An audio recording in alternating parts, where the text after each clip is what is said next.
Environment Canada has updated a severe thunderstorm warning for southern Alberta at 7:19 p.m. Mountain Daylight Time. I just Friday, had one already. June 12th, 2020. A severe thunderstorm warning is...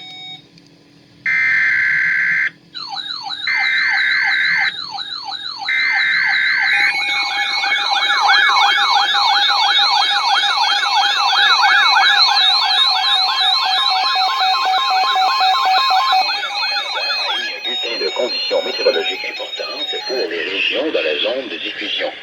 Restez à l'écoute pour plus d'informations.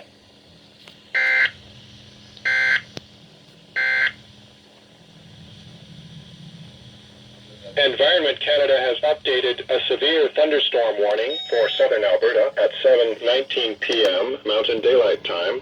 Friday, June 12th, 2020. A severe thunderstorm warning is issued for Mountain View County near Olds and Didsbury, Mountain View County near Carstairs and Sterlingville, and Municipal District of Rocky View near Airdrie and Crossfield. A severe thunderstorm warning is continued for Foothills County near Cayley. A severe thunderstorm warning is continued for the city of Calgary, Foothills County near Pritis,